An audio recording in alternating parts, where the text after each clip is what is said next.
Golden silver price আপডেটে সবাইকে welcome. তো এই মুহূর্তে আমি যে প্রাইসটা দিচ্ছি এটা একদম কারেন্ট প্রাইস।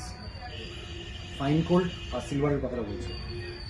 24 ক্যারেট ফাইন গোল্ডের প্রাইস হচ্ছে 1,62,300 রুপিস পার 10 গ্রাম, 1,62,300 টাকা প্রত্যেক 10 গ্রাম পাকা সোনার দাম। 22 ক্যারেট হলমার্ক গোল্ডের প্রাইস হচ্ছে 1,46,500 রুপিস পার 10 গ্রাম, 1,46,500 টাকা প্রত্যেক 10 গ্রাম 916 পিওরিটি হলমার্ক সোনার দাম। তবে আজকের প্রাইসটা কিন্তু আরো বাড়বে, কারণ আজকের এটা কিন্তু গতকাল ক্লোজিং যে জায়গায় ছিল সেই হিসাব করে এই প্রাইসটা নেওয়া, কিন্তু আজকের ক্যালকুলেশনে কিন্তু এই দামটা 150-র উপরে যাবে। সিলভার প্রাইস হচ্ছে 3,015 রুপিস পার 10 গ্রাম, 3,015 টাকা প্রত্যেক 10 গ্রাম রুপোর দাম। গোল্ড প্রাইস আর সিলভার প্রাইস নিচের থেকে অনেকটা রিকভার করে উপরে এসছে, সেটা দেখাই যাচ্ছে।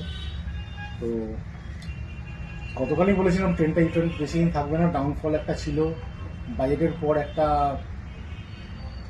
ধসের মতন ব্যাপার এসেছিল, কিন্তু সেটা গতকাল বলেই দিয়েছিলাম যে এটা খুব বেশি দিন থাকবে না। তো গতকাল থেকে রিকভারিটা শুরু হয়েছে বেলার দিক থেকে, এই ট্রেনটা এখন আশা করি চলবে। তো এনিওয়ে আজকের গোল্ডেন সিলভার প্রাইস আপডেটে এত অবধি।